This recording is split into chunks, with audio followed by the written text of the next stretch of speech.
Gak usah merasa bersalah. Kalau Anda memang latah ya.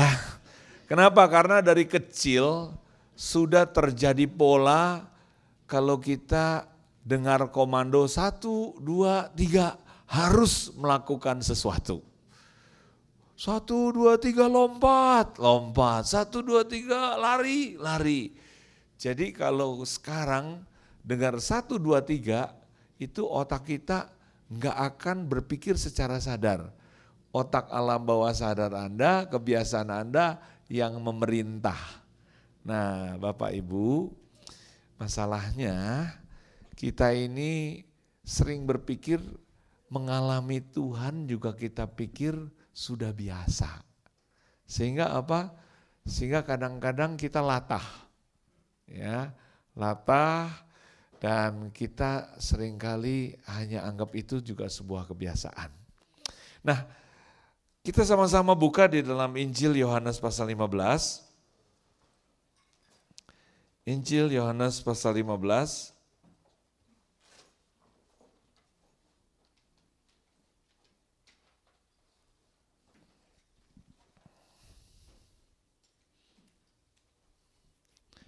Ayat ke-7. Satu ayat kita akan baca sama-sama.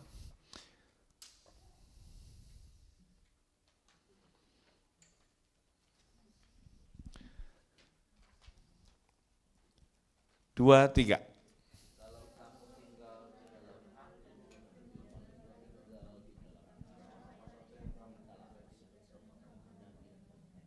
Oke, kita ulangi sama-sama ya. 2, 3.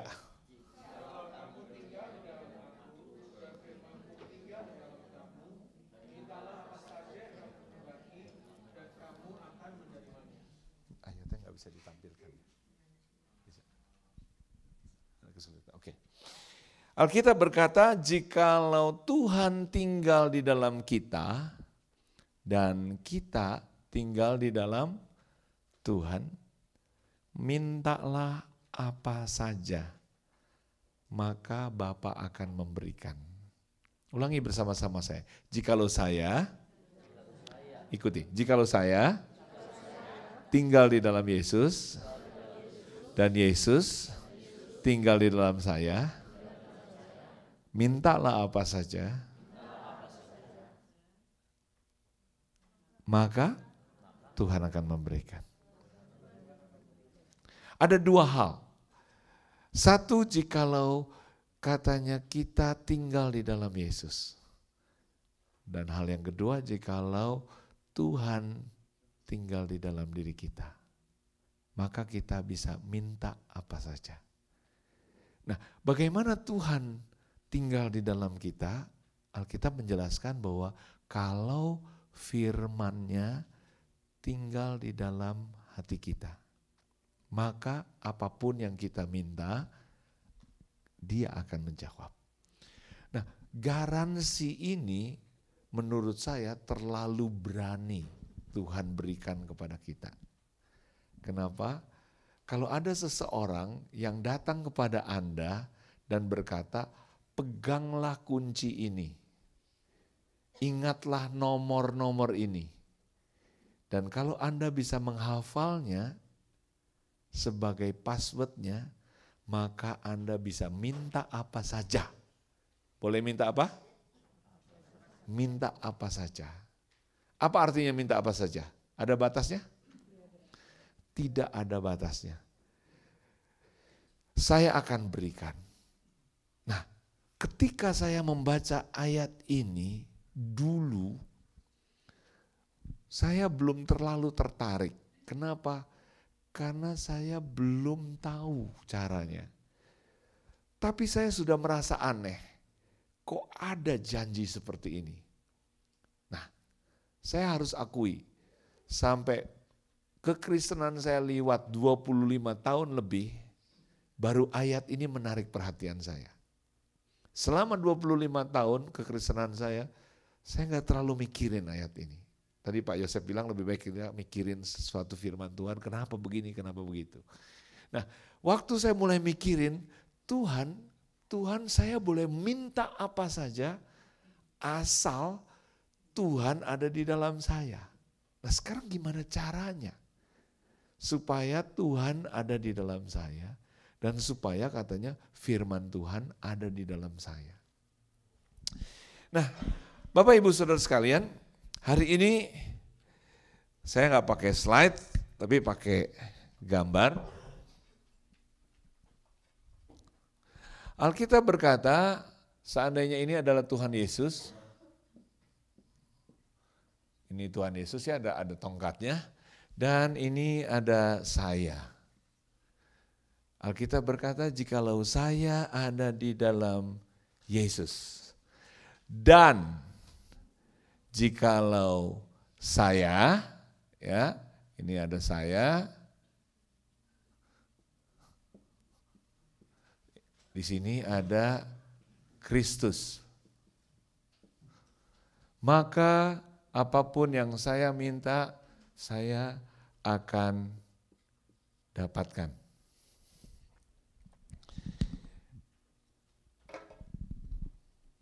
Bagaimana caranya? Dan apa yang dimaksud oleh Alkitab?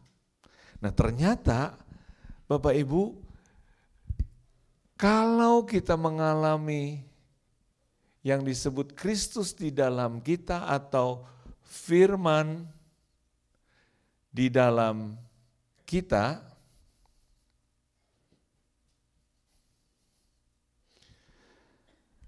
apapun yang Anda minta, Anda yang sedang membutuhkan pertumbuhan rohani, Anda boleh minta. Anda yang membutuhkan sukacita, Anda boleh meminta.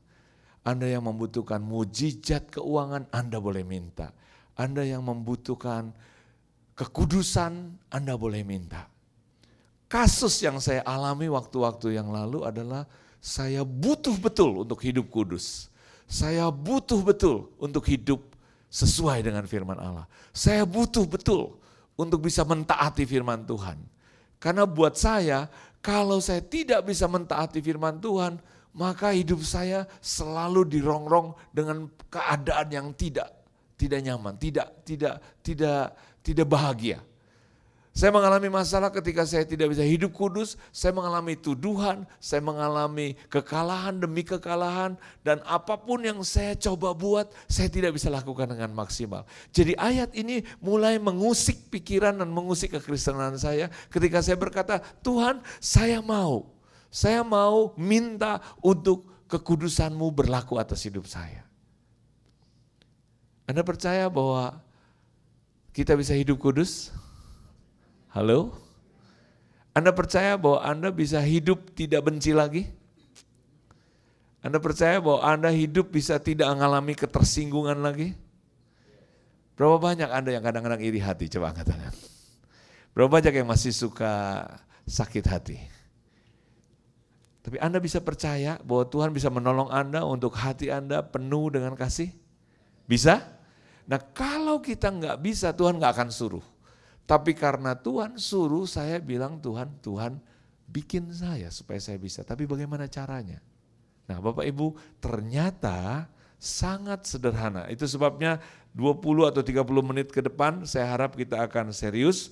Kita akan buka sama-sama di dalam kitab Ibrani.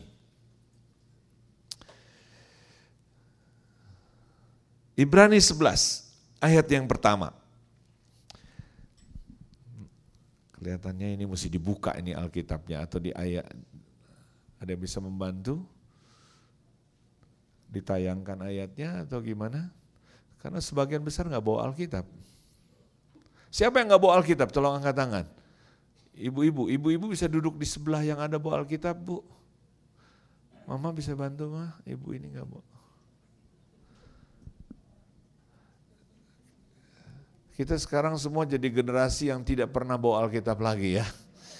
Sudah bawanya elektronik ya.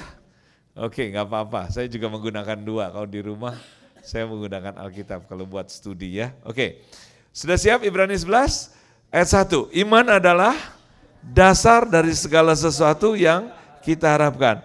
Dan bukti dari segala sesuatu yang tidak kita lihat. Garis bawahi, nah ini kesulitan. kata dasar dan bukti.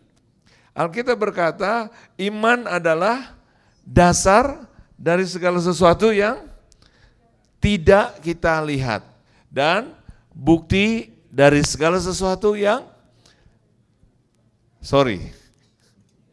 terbalik. Iman adalah dasar dari segala sesuatu yang kita harapkan. Dan bukti dari segala sesuatu yang tidak kita lihat. Oke. Pak siapa namanya Bapak? Jack. Oke, Pak Jack bilang sama saya, minta minum dong. Oke, saya udah kasih belum Pak? Oke, bisa lebih sungguh-sungguh seperti Bartimeus tadi Pak. Minta minum dong. Minta minum dong. Udah dikasih belum Pak? Belum Pak. Kenapa Pak? Kurang keras. Kata Pak Yosef belum sampai kayak tadi kayak di kasino gitu ya. Lagi Pak coba. Wah, itu udah sampai emosi ya. Masih belum dikasih juga. Tahu nggak kenapa?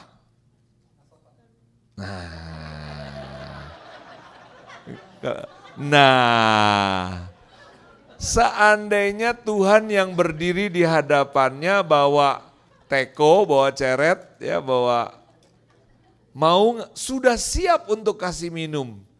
Tapi kenapa masih Tuhan belum kasih juga? Sebab Jack ini dari tadi belum menyediakan wadahnya. Belum menyediakan gelasnya. Coba tangannya angkat sini. Iman adalah dasar, kata dasar yang dipakai artinya salah satunya adalah wadah. Sebutkan sama-sama saya, iman adalah wadah. Untuk menerima segala sesuatu yang kita harapkan. Wadah, fondasi, tempat untuk menaruh sesuatu, itu yang dimaksud.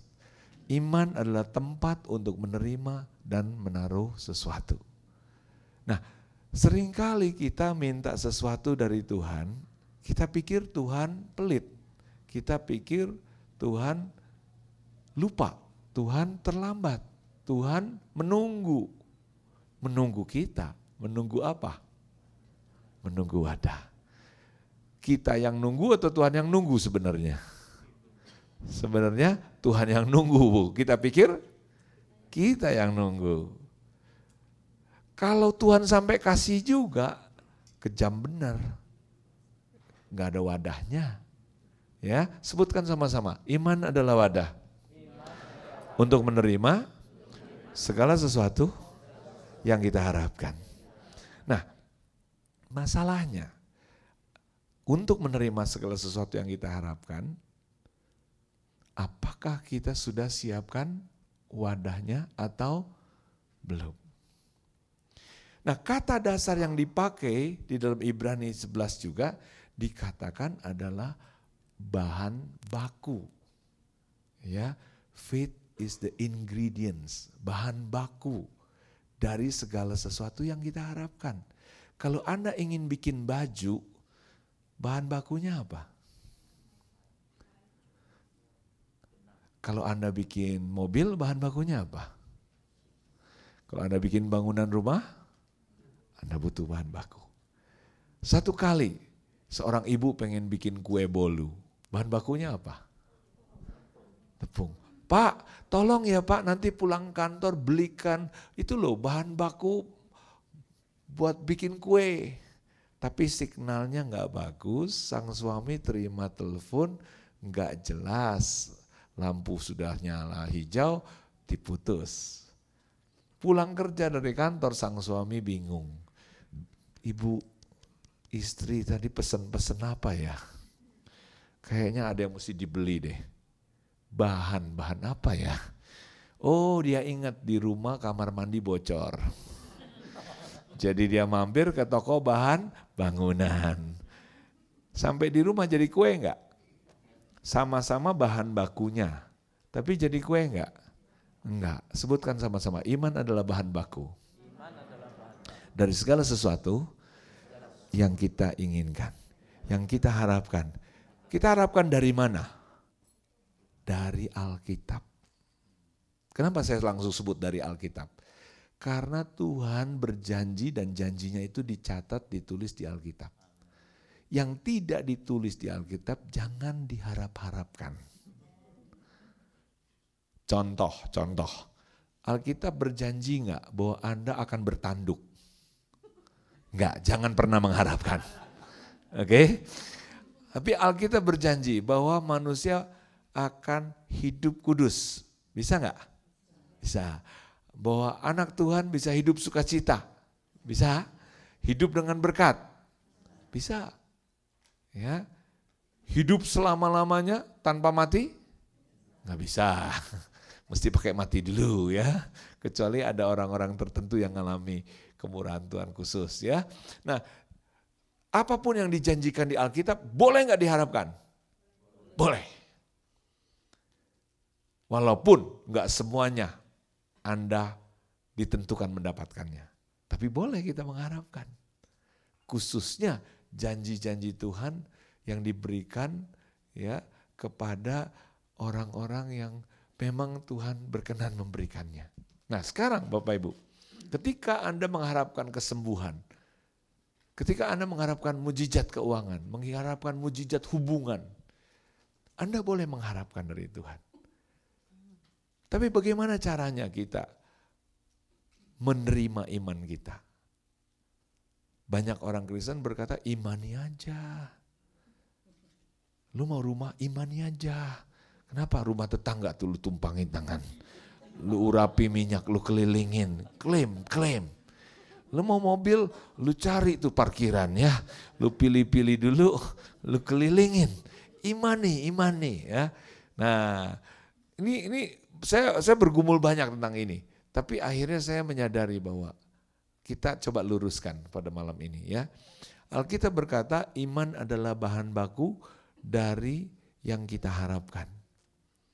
Satu kali saya kena TBC tulang, itu usia 20-an, saya kena TBC tulang. Waktu saya berobat, dokter mengharuskan saya konsumsi obat 3 kali, sepanjang tahun. Jadi kalau saya lupa konsumsi obat, saya mesti ngulang. Itu enggak enaknya terapi TBC. Kalau lupanya bulan ke-5, nanti saya mesti ngulang, nambah 5 bulan. Lupanya bulan ke-7, nambah 7 bulan. Itu zaman 80-an. Saya enggak tahu sekarang terapinya gimana ya.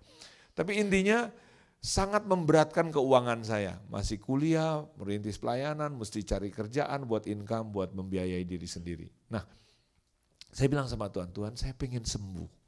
Bisa enggak saya ngalami mujizat?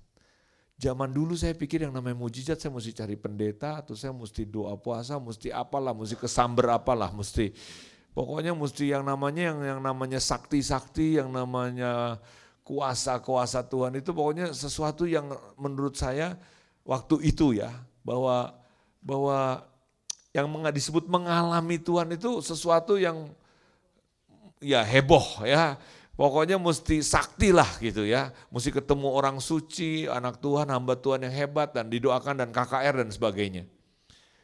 Tapi waktu itu Tuhan mengajar saya, kalau kamu mau sembuh, kamu kumpulkan bahan bakunya dari Alkitab. Lalu apa yang saya lakukan? Tuhan bilang, baca setiap firman-Ku tentang kesembuhan. Nah, rupanya Tuhan kasih petunjuk kepada saya. Dari mana datangnya iman? Roma 10 ayat 17 tadi sudah diungkap oleh Pak Yosef. Ya, mari kita sama-sama lihat. Roma 10 ayat 17. Kita baca sama-sama. Roma 10 ayat 17. 2, 3. Jadi iman timbul dari pendengaran dan pendengaran akan firman Kristus. Nah, apa yang Tuhan nyatakan pada saya adalah sesuatu yang sederhana. Ini yang saya mau jelaskan adalah satu mujizat yang luar biasa. Tapi sederhana sebenarnya. Saya mau nanya dulu, Anda pernah nggak melihat ikan menjadi manusia? Yakin? Di film, ikan duyung. Mau as the audience? Atau as a friend? Yakin? Gak pernah ya Bu ya? Ikan jadi manusia, gak nyesel Bu? Oke, kalau sapi jadi manusia?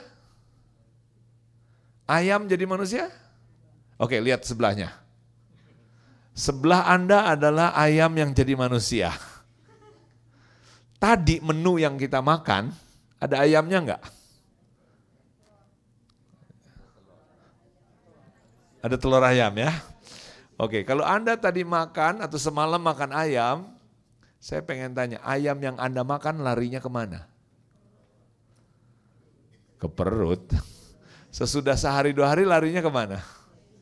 Ke WC. Itu ampas dan sisanya. Sang ayam jadi apa? Jadi manusia. Apapun yang Anda makan, tanpa Anda sadari, jadi diri kita. Setuju nggak? Setuju ya? Kalau saya makan ikan, ikannya itu berubah wujud. Dicerna di sini, diubah wujudnya. Mengalir menjadi satu dengan saya. Anda setuju nggak setuju, itu terjadi. Kalau Anda butuh vitamin C, apa yang Anda lakukan? Anda makan sesuatu yang mengandung vitamin C. Supaya apa? Anda ambil vitamin C-nya. Betul kan? Yang lainnya dibuang kan? Kalau Anda butuh protein, Anda makan sesuatu yang mengandung protein. Betul nggak? Proteinnya jadi diri Anda kan? Jadi bagian dari daging Anda, mengalir di tubuh Anda, mengalir di darah Anda. Kalau Anda butuh mineral, Anda makan sesuatu yang mengandung mineral. Itu sebabnya hati-hati dengan apa yang kita makan. Apapun yang kita cerna menjadi diri kita. Ucapkan sama-sama saya, apapun yang saya cerna menjadi diri saya. Hati-hati dengan makanan kita. Ya, Bapak Ibu, ini adalah pencernaan yang di tengah sini. Tetapi ada pencernaan yang di sini Bapak Ibu. Alkitab berkata, jadi iman timbul dari pendengaran. Dan pendengaran akan firman Kristus. Yang dimaksud pendengaran ini bukan cuma sekedar dengar khotbah. Tetapi yang dimaksud pendengaran di sini adalah satu proses pencernaan yang luar biasa sekali. Daud berkata, barang siapa yang merenungkan hukum Tuhan, firman Tuhan, siang dan malam, dia disebut berbahagia. Kenapa? Karena dia katanya seperti pohon yang tumbuh di tepi aliran air. Kenapa? Karena dia tidak menjadi kering dan tidak menjadi layu. Dia akan berbuah pada musimnya. Dan dia katanya akan dibuat berhasil apapun yang dilakukannya. Anda mau alami itu?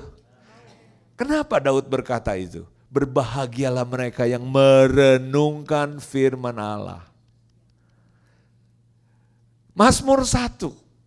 Berbahagialah mereka yang merenungkan firman Allah. Merenungkan. Kenapa? Karena di dalam merenungkan Anda mengalami satu proses pencernaan juga. Tapi pencernaannya bukan pencernaan makanan yang di perut, tetapi ada satu makanan di dalam pikiran Anda. Satu makanan di dalam mental Anda. Dan makanan ini ada urusannya dengan manusia roh Anda. Apapun yang Anda renungkan, dia menjadi satu dengan roh Anda. Kalau Anda merenungkan firman Allah, saya mau tanya, firman Allah dahsyat atau tidak? Alkitab berkata, ketika segalanya gelap gulita, maka firman Allah berkata, jadilah terang. Jadi apa? Terang. Segala sesuatu diciptakan hanya dengan firman Allah. Firman Allah ini luar biasa. Dan firman Allah ini adalah Allah sendiri katanya. Dan firman Allah ini kalau Anda cerna, saya pakai kata cerna, dengan cara merenung-renungkan firman Tuhan ini berubah wujud. Dan wujudnya kita sebut iman. Alkitab menyebutnya iman. Ucapkan sama saya, firman saya renungkan menjadi iman. Firman saya renungkan menjadi iman. Tadi ikan saya makan, jadi diri saya. Kalau ikan yang saya sudah makan jadi diri saya, mohon tanya Pak Jack, bisa dilepas-lepas lagi enggak? Bisa dicari-cari, jadi satu. Mengerikan ya. Untuk detox, untuk mengeluarkan apa yang kita makan butuh terapi yang rumit. Apa yang Anda masukkan juga di dalam renungan Anda, kalau udah nyatu dengan roh Anda, itu juga jadi masalah. Kalau kita merenungkannya yang jahat, jahatlah kita. Kita merenungkan yang firman Allah masuk ke dalam diri kita, menjadi satu. Jikalau Kristus di dalam engkau, maka mintalah apa saja katanya. Nah, jikalau firman Allah itu menyatu dengan hatimu, dahsyatlah hidupmu. Kenapa? Karena firman Allah bukan hanya di luar, tapi firman Allah sudah menyatu. Sama seperti ikan tadi yang Bapak makan jadi satu Pak. Kalau firman Allah udah menyatu dalam roh Bapak, itu nggak bisa lagi dihapus Pak. Dan namanya iman. Ketika saya berdoa, Tuhan saya butuh sembuh. Tuhan bilang renungkan, kumpulkan bahan baku. Jadi saya mulai baca Alkitab. Siapa yang di sini, ayo jujur ya. Suka baca Alkitab. Oke, thank you. Yang enggak usah angkat tangan. Ya. Saya tadi nggak bilang yang enggak angkat tangan gitu ya. Habis selesai sesi ini, saya percaya Anda nggak usah tertuduh, Anda pasti jadi suka. Ada kesalahan teknisnya gini. Kenapa Anda semua nggak suka baca Alkitab? Saya mau kasih tahu. Karena kita punya perasaan dan dikelola dengan salah pembacaan Alkitab kita. Kita diwajibkan baca sekian pasal. Saya mau kasih tahu. Terserah nanti gembalanya marah apa enggak. Anda makan sesuka Anda, sesuai kebutuhan Anda. Kalau yang enggak kuat 5 pasal jangan paksain. Enggak usah merasa kalau 5 pasal itu lebih rohani, enggak usah. Ya, kalau Anda baru bisa baca 1 perikop, baca aja 1 perikop. Kalau Anda bilang saya enggak punya waktu, oke. Tuhan enggak minta Anda baca 1 jam. Jangan merasa kalau belum punya saat teduh 1 jam belum kudus. Saya dulu lagi mahasiswa sering kali dididik oleh kakak rohani, lu mesti punya saat teduh minimum 1 jam. Kenapa? Karena Yesus ngomong sama rasul-rasul, tidakkah engkau punya 1 jam? Jadi saya sering tertuduh, akibatnya enggak sekalian. Belakangan Tuhan mulai mengajar saya, salah. Gini loh yang benar. Yang benar gini, Anda baca enggak perlu lama. Saya pengen nanya, emang kita kalau makan lama enggak? Enggak kan? Yang lama pencernaannya. Kalau Anda punya waktu 15 menit sehari, punya enggak sih 15 menit satu hari buat baca Alkitab? Rasanya punya, bilang sama sebelah, kalau 15 menit gue punya, bilang sama sebelah. Punya ya kalau 15 menit doang mah ya. Pastilah punya lah, kalau 1 jam mungkin Anda berkata, enggak disiplin nih gue kalau sejam. Oke, 15 menit pasti punya ya. Oke, baca 15 menit, cukup. Tapi yang Anda mesti lakukan apa? Merenung seharian. Nah yang salahnya kita habis dibaca nggak direnungkan.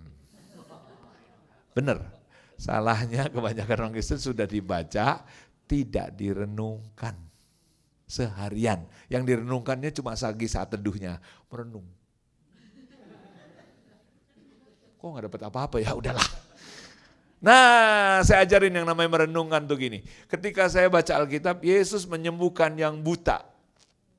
Saya tutup, saya pakai helm ke kampus, sepanjang jalan di motor, saya di dalam helm geleng-geleng kepala. Keren, buta melek. Merenung. Ya, merenung. Sambil, top, zaman dulu.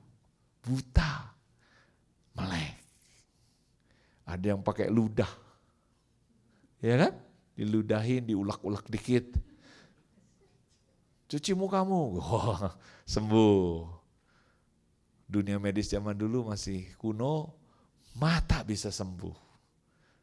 sepanjang hari. Ketika di kampus lagi kuliah, saya merenungkan. Iya ya, tuh kayak Pak Joseph tadi di Starbucks, dia merenungkan Bartimeus. Itu namanya merenungkan, mikirin. Terus pulang kuliah, mandi, merenungkan. Makan, merenungkan. Mau tidur, merenungkan. Besok pagi buka lagi Alkitab, yang Kusta saya baca. Oh Kusta, sering sih saya udah baca ini, udah bosen, tapi gak apa-apa ya. Terima kasih, amin. Ini apa adanya, saya ngomong. Kadang-kadang kita baca Alkitab suka bilang gitu kok, iya gak? Pernah gak baca Alkitab begitu? Ini gue udah sering nih, udah berapa ratus kali. Oke, baca, gak apa-apa. Gak usah merasa, wah gue gak kudus. Enggak, emang udah bosen kok. Anda kalau lagi makan nasi bosen gak sih? Bosen, tapi dimakan juga kan? Gak apa-apa. Yang penting dimakan juga kan? Ya, jadi ketika udah lagi baca, oh iya, gue udah sering lihat. Taruh, sepanjang jalan saya merenungkan. Nah ketika merenungkannya, ini yang jadi gak bosan. Karena yang asik itu nanti yang lagi merenungkan ini, yang mencerna. Gila ya, zaman dulu itu kan orang kusta, kiamat itu. Kalau Anda kena kusta zaman itu artinya Anda udah dihukum mati. Anda pasti gak bisa kerja, pasti Anda gak bisa punya profesi, Anda gak bisa lagi tinggal sama keluarga, Anda gak bisa lagi punya teman, Anda diasingkan di satu tempat, nunggu hari kematianmu. Tapi Yesus bisa menyembuhkan. Saya merenungkan. Nah merenungkannya ini yang bisa gak bosenin. Kenapa? Saya bisa merenungkannya dengan berbagai variasi. Kali ini yang saya renungkannya orang Cina kena kusta. Ini orang negro kena kusta. Orang India, sesuka saya. Yang penting cocok dengan firman Tuhan. Mungkin yang ketemu Tuhan Yesus orangnya rada pendek. Mungkin orangnya rada keriting. Besok saya renungkan orangnya rada bule. Terserah, pokoknya yang ketemu Tuhan Yesus bisa macam-macam. Saya bisa merenungkan. Alkitab berkata berbahagialah orang yang merenungkan. Kepada Yosua di Yosua 1 Tuhan memberikan rahasia yang sama. Tapi karena Yosua orangnya audible, Tuhan berkata, perkatakanlah hukum-hukumku itu setiap hari. Yosua ini tipenya kalau ngafalin mesti baca suara. Cici saya kalau lagi sekolah dulu ya beda sama saya. Kalau saya ini visual kayak Daud. Sukanya merenungkan. Pak Yosef juga orang visual kali ya. Tapi kalau cici saya orangnya audible. Kalau dia ngafalin apa-apa mesti dibaca. Diponegoro lahir tahun sekian, mati sekian. Perang sekian, di mana sekian. Jadi kalau lagi zaman SD kebetulan kami satu kelas. Dia kelas 4, saya kelas 4. Dia heran. Gua gak pernah lihat lu belajar, angkanya kok bagus terus. Kenapa? Dia yang bacain, saya yang ngebayangin. Jadi kalau lagi besok ulangan, saya cuma duduk di depan deket-deket dia. Karena dia kalau lagi baca bersuara. Saya cuma duduk merenungkan. Dia selesai, saya selesai juga. Ujian bisa lebih bagus saya. Dia bingung, adeknya kok gak pakai belajar, sakti, dia gak tahu. Saya juga dulu gak tahu ilmunya kenapa, tapi udah besar baru saya tahu. Oh, saya punya pola belajar visual, membayangkan. Makanya kalau ngelihat gambar gini lebih mudah ya. Tapi ada yang mesti dengan suara. Nah, Yosua disuruh perkatakanlah firmanku. Jadi kalau Anda yang memang susah merenung, Pak, Bapak bisa merenung tadi yang kusta orang negro, orang barat, orang Perancis. Saya nggak bisa Pak, udah ngoceh aja pakai mulut. Wih sakti ya, tuh orang kusta sembuh. Wih keren ya. Itu ya, boleh itu, nggak bayar kan? Bayar nggak? Enggak ya, pokoknya ucapkan. Wih Tuhan Yesus. Wah itu pasti orang kusta itu udah putus harap, udah pas udah sembuh seneng. Ngoceh aja sendiri, perkatakan firman Tuhan. Ya variasi-variasi sendiri boleh. Tuhan gak bilang jangan nambahin ya. Itu dalam hal wahyu jangan nambahin. Tapi kalau ketika Anda lagi mengunyah kebenaran dan firman Tuhan di dalam diri Anda untuk Anda boleh. Sama seperti Anda kalau lagi makan makanan yang enak. Enaknya itu tanpa ekspresi atau pakai ekspresi? Hah? Pasti kan pakai ekspresi kan? Paling enggak begini. Nah, mata ikut main. Padahal nggak ada urusannya loh antara mata sama makanan. Ya kan? Pakai geleng-geleng sedikit. Nah, itu yang namanya makan. Nah, makan firman Tuhan juga gitu. Ketika Anda lagi merenung, Anda boleh ekspresi sesukanya. Ya. Nah, lakukan, Alkitab berkata, renungkanlah berapa banyak? Pagi, siang, dan malam. Yosua, perkatakanlah setiap hari. Ucapkanlah.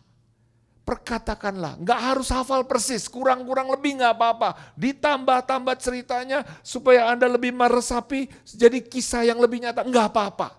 Anda jangan takut kualat. Ya, ada ayatnya kata jangan menambahi setitik pun firman Tuhan. Ya itu urusannya lain. Tapi ini ketika Anda lagi mengunyah, lagi mencerna, lagi membayangkan, lagi menikmati itu firman Tuhan, silakan.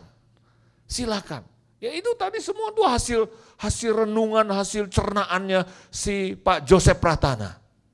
Ya, saya pengen nanya Bapak Ibu, kalau Anda, ya, kalau makan, enakan makan sendiri atau enak saya makan, saya kunyah, itu saya taruh di sendoknya, saya suapin.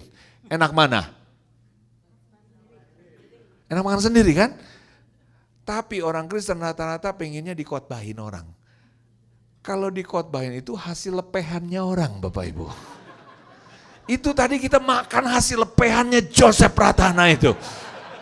Waduh sedapnya itu. Hasil lepehan aja sedap apalagi asli ya. Ini Anda lagi makan lepehan saya. Hasil renungan saya ya. Nah itu sebabnya rajin-rajin merenungkan firman. Saya besok lagi baca. Orang mati bangkit. Wah, Lazarus 4 hari. Anda tahu kalau 4 hari itu mati udah bentuknya kayak apa? Ada yang dokter di sini? Itu udah cair sebagian. Ya. Hidup lagi. Saya kumpulin firman Tuhan, mengumpulkan bahan baku. Saya lupa loh kalau saya sakit. Enggak sengaja. Sungguh saya lupa. Mendekati saya nikah, ibu saya ingatkan, kayaknya lu sakit lu dulu. Udah sembuh belum sih katanya gitu. Iya ya, baru ingat saya. Sebelum lu nikah, ada baiknya lu periksa lagi katanya ke dokter. Kan gak enak kita masuk ke pernikahan bawa penyakit gitu ya. Wah ya oke, saya datang ke dokter. Dokternya marah-marah pas periksa semua. Kamu udah lama ya nggak kunjungi sini? Iya ini nggak ada catatannya. Kamu konsumsi obat? Enggak. Kamu tahu ini bahaya? Tahu dok. Kamu cari mati? Enggak dok. Langsung dicek, dironsen, diperiksa. Nggak lama setelah keluar hasil labnya, semua periksa, dia geleng-geleng kepala. Kamu ke dokter lain enggak? Enggak. Apa yang terjadi dok? Penyakit tidak ditemukan lagi katanya. Saya tidak tahu persis kapan penyakit itu sembuh. Kenapa? Tugas saya cuma makan. Saya pengen tanya, ketika Anda lagi sakit, Anda makan obat, emang Anda tahu kapan persisnya penyakitnya sembuh? Nggak tahu kan? Tugas Anda cuma makan obat kan? Amin. Nanti si obatnya yang menyembuhkan kan? Tubuh Anda yang menyembuhkan dan obat itu yang menyembuhkan. Nah firman Tuhan ketika saya konsumsi, saya masukkan ke dalam roh saya lewat perenungan, saya nggak tahu firman Tuhan itu nanti kerjanya gimana. Dan nggak usah terlalu pusing. Amin. Anda kalau lagi makan obat emang mikirin, ini zat apa ya di dalamnya ya. Nanti kalau saya makan dia bekerja, wah ya pusing, stres nanti tambah sakit Bapak Ibu. Anda nggak usah terlalu pusing. Siapa yang punya handphone di sini? Pertanyaan salah. Siapa yang nggak punya? Papa saya udah 84 aja masih punya 2 handphone ya. Padahal cuma buat nelpon doang, SMS aja udah nggak bisa ya. Bapak Ibu, Saya pengen nanya, ibu-ibu emang ngerti bagaimana handphone itu bekerja? Enggak kan? BBM itu, BlackBerry kerja, nggak ngerti kan? Kita semua pakai itu tanpa ngerti sebenarnya. Anda bilang, wah firman Tuhan saya mesti mengerti dulu bagaimana cara Tuhan bekerja. Dengerin baik-baik. Ada yang perlu kita ngerti, ada yang tidak perlu ngerti. Kalau handphone cukup ngerti cara pakainya. Nggak usah ngerti cara kerjanya. Sebutkan bilang, cara pakainya. Bukan cara kerjanya. Nah firman Allah juga gitu, cara makannya aja saya tahu, cara kerjanya nggak mungkin tahu. Kalau kita belajar cara kerjanya HP, 10 tahun lagi sekolah belum ngerti Bapak Ibu. Anda kalau naik pesawat terbang ngerti cara kerjanya, kok bisa terbang? Mending nggak usah tahu. 60 tahun lagi sekolah belum ngerti-ngerti juga. Karena itu perlu 20 disiplin ilmu untuk bisa menerbangkan sebuah pesawat. Satu disiplin ilmu perlu belajar 4-5 tahun. Bapak Ibu, ketika firman Allah bekerja di dalam diri kita, itu yang namanya iman. Alkitab berkata, mintalah apa saja, maka engkau akan mendapatkannya. Sebutkan, iman adalah dasar. Iman adalah wadah. Iman adalah bahan baku. Jadi kita punya dua masalah. Punya wadahnya, sudah siap wadahnya atau belum? Dan masalah yang kedua, bahan bakunya cocok atau tidak? Sudah siap belum bahan bakunya? Bahan bakunya cocok atau tidak? Kalau Anda mau minta air, wadah yang cocok apa? Gelas. Kalau tisu cocok gak Pak? Gak cocok. Kalau mintanya nasi? Piring. Mintanya uang? Ya dompet. Hah? Bang Ekan? Salah. Bahan bakunya bukan dari materi dunia ini Bapak Ibu. Tadi kalau saya bilang air ya gelas. Tapi kalau kita mintanya Tuhan memberikan kepada kita kesembuhan, materinya bukan yang dari dunia ini. Kalau engkau lagi membutuhkan kesembuhan, banyak baca, renungkan firman Allah berkaitan dengan apa yang Tuhan lakukan dengan kesembuhan. Waktu saya mau memulihkan hubungan saya dengan keluarga dan membangun keluarga, saya banyak merenungkan janji Tuhan, firman Tuhan berkaitan dengan keluarga. Ketika saya mau mulai hidup kudus dan mau meminta Tuhan supaya saya bisa hidup kudus, seperti permulaan khotbah saya tadi, saya minta kekudusan, saya merenungkan firman Tuhan berkaitan dengan kekudusan. Contohnya, kasih adalah tidak melakukan yang tidak sopan. Nah itu saya renungkan. Iya ya, bagaimana saya bisa disebut mengasihi kalau saya masih lihat pornografi, kalau saya masih membayangkan hal-hal yang porno, itu tidak ada kasih di dalamnya. Nah, saya mulai merenungkan. Lalu saya berkata, Tuhan saya mau, saya minta Tuhan. Nah, saya perkatakan, saya merenungkan firman Allah pagi, siang, dan malam. Butuh waktu? Ya. Kapan itu terjadi? Saya tidak tahu. Tugas saya hanya mengambil, memakan dan merenungkannya. Nah Bapak Ibu, itu sebabnya ketika kita merenungkan firman Tuhan, Alkitab berkata iman timbul dari pendengaran. Jangan pernah kita berpikir iman itu bisa kita dapat dengan cara yang lain. Tumpangin tangan dong, transfer iman. Emangnya tenaga dalam, pulsa bisa ditransfer. Ya, dolar bisa ditransfer, iman bukan ditransfer. Ya, Bapak Ibu, sekarang Alkitab berkata iman adalah bukti dari segala sesuatu yang tidak kita lihat. Kalau saya bawa uang, cash, punya uang ya, saya bawa uang. Datang ke showroom mobil,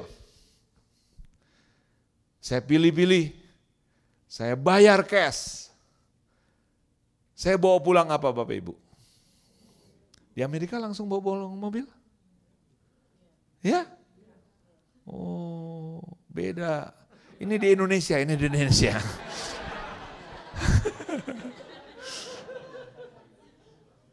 Kalau di Indonesia nggak boleh, nggak mungkin lo mobil baru langsung bawa pulang. Kalau kita beli baru, maksud saya, bawa pulang mobil, masa sih? Ready stock? Ayah ini nggak kompak. Kalau di Indonesia kagak bisa.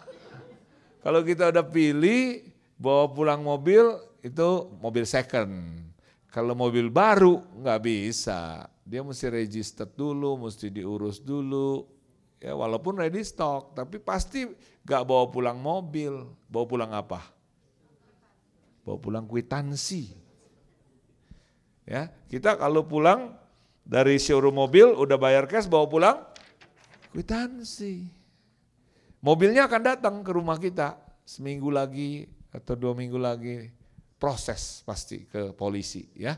Gak mungkin ada mobil langsung bawa pulang. Nah ini kwitansi mahal atau murah nih?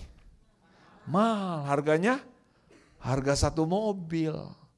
Memang dibuat dari bahan kertas. Telah lunas dibayar ditulis di situ ya.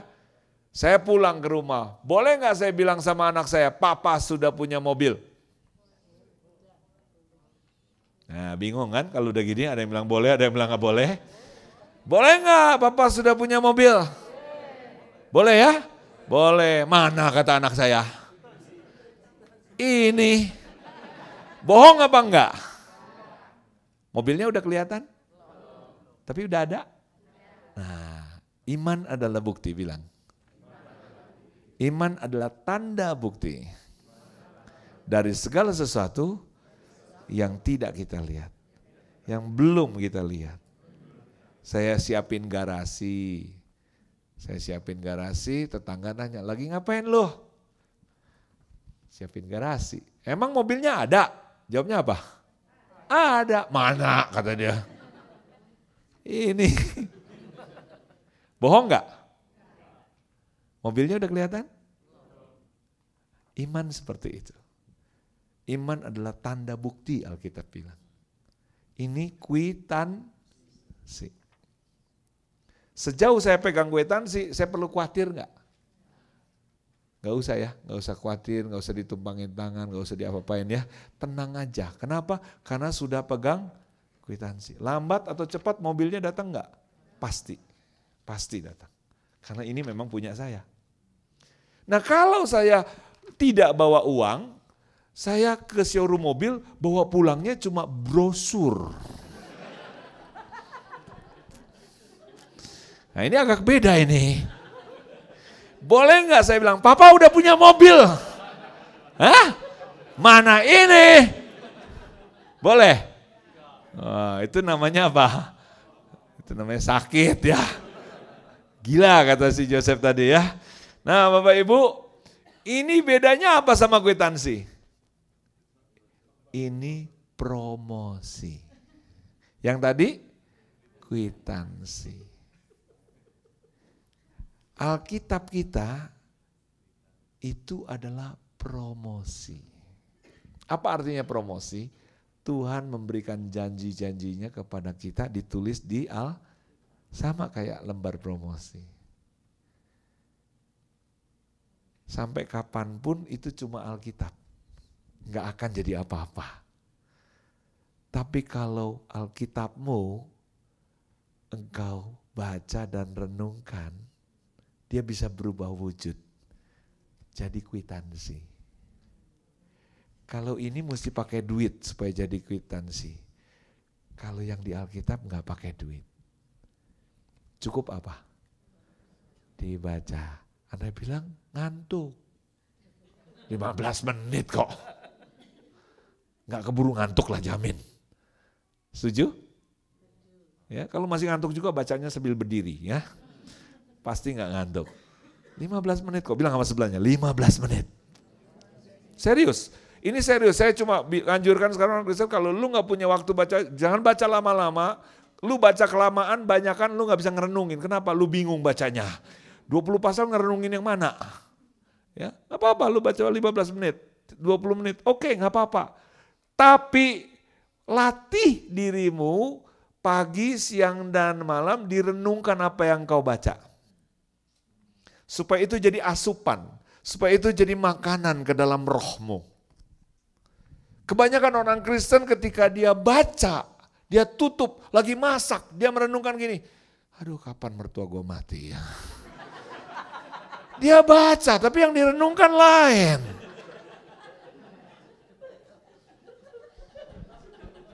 Nggak cocok sama yang dia baca dengan yang dia renungkan. Lebih baik Anda cuma baca 15 menit sambil masak Anda merenungkan. Tuhan adalah gembalaku yang baik.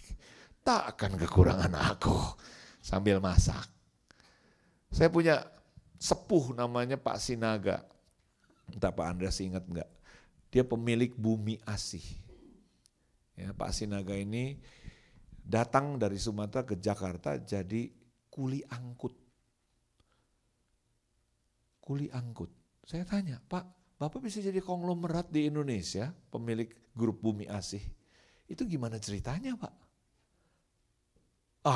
Pak Samiton katanya, walaupun aku cuma kuli angkut sehari-hari, sambil ku angkut, ku renung-renungkan firman Tuhan katanya. Apa yang Bapak renungkan? Tuhan gembalaku yang baik, tak akan kekurangan aku katanya. Dia merenungkan. Temanku sampai mati kuliah angkut. Kenapa? Yang dia renungkan dia bilang gini, kurang ngajar itu bos gaji tak naik-naik katanya. Jadi apa yang dibaca sama yang direnungkan menentukan hidupmu. Saya pengen nanya, sambil masak boleh gak kita merenung firman Allah? Kalau Anda bilang, gue gak bisa ngerenung, gue gak bisa memperkatakan, nyanyi. Ada lagu-lagu yang isinya firman Allah yang Anda bisa nyanyikan. Makanya nyanyi lagu-lagu Kristen jangan isinya cuma haleluya, hosana, haleluya, hosana. Yang ada ayatnya. Ya, Tuhan Gembalaku juga ada lagunya. Jangan suruh saya nyanyi ya. Nanti banyak yang tersinggung katanya tadi. Udah fales pakai kenceng. Kalau saya ini udahlah, udah pokoknya udah gak ketulungan minta ampunnya katanya tadi ya. Saya ngorok aja fales Bapak Ibu. Kalau Adi Arso ngorok masih ada notasinya. Malaikat masih terbangnya lurus. Kalau saya udah mulai ngorok, malaikat terbangnya udah kacau. Nah, jadi ketika kita nyupir, boleh nggak kita merenung firman Allah? Kita kerja di bidang apa? Pekerjaanmu. Anda bisa merenungkan firman Allah. Dan itu nggak perlu bayar. Dan nggak pakai tenaga sebenarnya. Anda cuma mengagumi, mengingat, merenungkan, memuji Tuhan, mencerna kembali. Jadi kalau tiap hari kita mesti jajan, mesti camilan, jangan lupa. Ada rohmu yang juga butuh makanan. Apapun yang kau makan itu menentukan hidupmu. Kalau engkau sekian lama gak merenung dan gak makan, engkau bayangkan betapa sakit dan kering dan laparnya rohmu. Gak cukup 1 minggu, gak cukup cuma sekedar Anda datang ke gereja dengerin khotbah, gak cukup. Dengerin orang khotbah itu beda dengan Anda merenung sendiri. Ya, sebentar istri saya ingin menceritakan beberapa ibu-ibu yang ada di dalam grup Bible yang Ani pimpin. Buat yang belum kenal istri saya, silakan saya perkenalkan sekalian, biar Ani akan sharing bagaimana firman Allah merubah mereka. Ya, silakan. Saya mempunyai 2 grup baca Alkitab di dalam. Kami menggunakan BlackBerry di Jakarta ya. Grup yang pertama terdiri dari 20-25 orang dan mereka dari kota-kota di Indonesia. Dan mereka membuat grup lagi gitu. Dan saya juga nggak bisa hitung sudah berapa yang sudah mengalir seperti itu. Mereka membaca Alkitab kami bersama-sama dan satu hari satu pasal dan klik kalau sudah baca yes gitu ya. Misalnya mulai dari perjanjian baru Matius 1, mereka bilang yes sudah dibaca gitu. Ada juga yang mau membagi, sharing apa yang mereka dapat. Dan yang luar biasa, ada seorang ibu yang biasanya emosian gitu. Kalau lagi ribut aja sama suami bisa buka pintu di jalanan, dia lemparin diri di jalan gitu. Kan sulit gitu untuk bisa terus dia minta didoakan kalau pergi kemana-kemana. Tetapi lewat membaca Alkitab hidupnya berubah gitu. Karena firman itu menyatu dengan dirinya. Dan dia mencatat semua sharing firman itu sampai suaminya akhirnya bilang gini, kasihan sama istrinya catetin firman. Lalu suaminya beliin iPad. Wah, canggih nih ibu rumah tangga ya. Sekarang waduh canggih, dia terus buat lagi grup lagi untuk membaca Alkitab. Yang luar biasa, dia berubah. Dan sampai dia bilang sekarang dia gila akan firman Allah katanya. Firman Tuhan itu lezat gitu. Dia bilang manis, enak gitu ya. Sampai bisa begitu tuh makan firman, bisa punya satu komentar-komentar yang seperti kita makan enak gitu. Dan saya sendiri juga berubah oleh karena firman ya. Jadi saya bisa menerima suami juga, saya mesti mencuci jiwa saya yang kotor ini ya. Jiwa saya, pikiran saya yang jahat, pikiran yang dulu saya berpikir waktu kami ada masalah seperti itu. Lalu 10 tahun ya kami satu rumah tapi bermusuhan ya. Dan kami sudah sharing ya dulu waktu kedatangan kami bulan Maret yang lalu. Saya pikir saya mau tinggalkan gitu ya. Ini kan jahat di sininya ya. Bagaimana mencucinya gitu ya, membersihkannya, nggak bisa pakai apa-apa, nggak bisa ditengking-tengking, nggak bisa pakai hamba Tuhan ditumpangi tangan ya.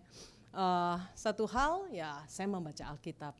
Ketika saya membaca Alkitab, saya menjadi bersih ya, pikiran saya, perasaan saya, dan kehendak saya. Sehingga berubah gitu. Dan saya bisa menerima suami saya. Itu aja. Dan mungkin saya bersaksi untuk 2 pembantu di rumah saya. Ya. Saya mengajarkan mereka renungkan firman Tuhan. Kalau pagi-pagi kami biasa sebulan pertama dulu 2 bulan pertama kami sharing firman pagi-pagi. Dan baru mereka kerja. Lalu kemarin-kemarin hafal ayat gitu ya. 1 ayat aja mereka renungkan. Ayat dari Efesus pasal 1 ayat 4. Bahwa sebab di dalam Dia Allah telah memilih kita sebelum dunia dijadikan supaya kita kudus dan tidak bercacat. Dan itu dihafal lalu kemudian direnungkan waktu kerja, mereka bantu masak, cuci piring, bersih-bersih rumah. Hari pertama saya tanya, udah dapat apa? Belum dapat apa-apa, Bu, masih diam. Lalu yang kedua, hari kedua tanya, belum dapat apa-apa. Ternyata merenungkan itu mencernanya cukup lama ya. Kalau makanan ikan, ayam dan sebagainya 7-8 jam di perut kita ya. Tetapi kalau firman itu tergantung gitu ya. Ada yang mungkin seharian belum dapat apa-apa, 2 hari belum dapat. Tapi hari ketiga ini ya mereka dapat. Dia bilang begini, padahal mereka dari kampung, pasang gas, nyalakan kompor aja nggak bisa, masak pakai kayu bakar. Mereka bilang begini, iya Bu, kalau Allah telah memilih saya sebelum dunia dijadikan, berarti Tuhan itu sayang sama saya ya Bu, katanya begitu ya. Itu yang pertama ya. Lalu kami ada 2 orang pembantu, lalu satu lagi berkata begini, yang satu lagi mendapatkannya hari keempat, mendapatkan seperti ini. Iya, dia bilang begini, Bu, ternyata Tuhan sudah memilih saya, berarti Tuhan punya rencana dalam hidup saya. Wah, jadi dia tahu, dia hidup, dia datang ke dunia, Tuhan punya rencana buat dia. Dan itulah ya kesaksiannya. Tuhan memberkati. Jadi kalau Anda rajin mengkonsumsi firman Tuhan, Anda rutin aja renungkan, dan Allah pilih bahan baku. Setiap orang boleh berharap. Setiap orang boleh meminta sesuatu. Sekarang saya mau nanya, siapa yang sedang berharap bertumbuh di dalam Tuhan? Coba tolong angkat tangan. Oke, siapa yang lagi berharap mujizat keuangan? Coba tolong angkat tangan. Wah, langsung angkat tangan. Udah. Siapa yang lagi mengharapkan terjadi kebangunan rohani suami istri, harmonisasi ya, pengalaman suami istri dipulihkan. Siapa yang lagi mengharapkan jodoh? Coba tolong angkat tangan. Enggak ada. Ada. Oh. Apapun kita boleh minta sejauh itu ada di Nah, belum tahu bagaimana cara Tuhan memberi, belum tahu. Tapi nggak usah mikir. Ubah promosi jadi kwitansi. Ketika engkau ubah, maka kalau sudah dipegang kwitansinya, barangnya pasti datang. Amin. Bapak Ibu, ketika tahun 2010, coba lihat ke depan sebentar. Ini 2010, ini 2012, saya dengan istri mengalami masalah yang sangat parah yang bisa diceritakan di sini tahun 2002. Saya pisah dengan istri saya mabuk-mabukan, saya berzina, dan saya hidup di luar kekristenan. Dalam perjalanan, akhirnya Tuhan mulai mengajar saya kembali. Tahun 2005, saya mulai membaca Alkitab saya lagi. Saya mulai berdoa lagi. Tuhan mulai meriset. Tuhan mulai menyuruh saya, mulai baca. Nah, mendekati 2005, 2006, 2007 terus menuju 2010, saya makin rakus. Kadang-kadang saya spend 3 jam, spend 4 jam, kadang-kadang spend 5 jam untuk baca Alkitab. Kenapa? Gak tahu. Apakah so suci? Enggak juga. Saya gak ke gereja mana-mana selama 8 tahun. Saya gak ke kebaktian manapun, gak datang ke KKR manapun. Kadang-kadang saya pulang habis minum jam 3, jam 5, masih agak mabuk. Saya baca Alkitab sampai jam 7, jam 8 baru saya tidur. Mungkin ada yang bilang, masa iya sih Sam? Iya, saya gak bohong. Gak setiap hari, tapi cukup sering. Dari mana saya mau? Saya gak tahu, tapi Tuhan suruh. Tuhan dorong, Tuhan kasih sedikit kerinduan kepada saya. Saya coba punya satu pikiran begini, kalau saya ada di tengah jurang dan saya pegangan tali, saya pengen tanya, Anda pegang talinya erat-erat gak? Kalau udah tahu itu pasti jurang. Harapan saya satu-satunya untuk bisa kembali menjadi suami yang pantas, ayah yang cukup baik dan pantas, orang Kristen yang cukup pantas disebut anak Tuhan, saya satu-satunya adalah saya baca Alkitab saya. Waktu itu Tuhan bilang baca terus. Nah, saya teringat ilustrasi dulu. Seorang berkata, kalau kamu punya 2 ekor anjing, satu anjing hitam, anjing putih. Kalau anjing hitam kamu kasih makan, anjing putih kamu gak kasih makan, diadu siapa yang menang? Pasti anjing hitam. Tapi kalau anjing putih dikasih makan, anjing hitam gak dikasih makan, diadu siapa yang menang? Anjing putih. Nah, kalau dua-duanya dikasih makan, ada kemungkinan seri kan? Jadi saya bilang, Tuhan, saya belum bisa mengalahkan kehidupan zina saya. Saya belum bisa mengalahkan kehidupan mabuk-mabukan saya. Saya belum bisa mengalahkan kehidupan percabulan saya. Gimana caranya? Tuhan bilang, makan firman Tuhan. Makan firman Tuhan, renungkan firman Tuhan. Dengar baik-baik, kadang-kadang iblis akan datang menuduhmu dan berkata, ngapain lu kan masih berzina, ngapain lu merenungkan firman Tuhan. Itu adalah tuduhan iblis. Itu adalah cara iblis untuk memotong Anda supaya Anda betul-betul mati. Saya tahu karena iblis datang berkali-kali. Dan kadang-kadang orang Kristen juga dipakai iblis untuk bilang begitu. Makan aja firman Tuhan. Ketika saya makan firman Tuhan, renungin firman Tuhan, memang saya mulutnya gak pernah ngotbain orang, enggak. Memang ada orang berzina tapi khotbahin orang, nah itu yang kacau.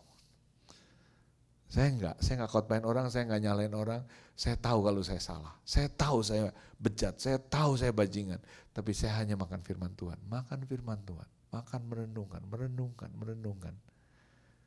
Dan sampai satu saat, mendekati 2010, bulan November,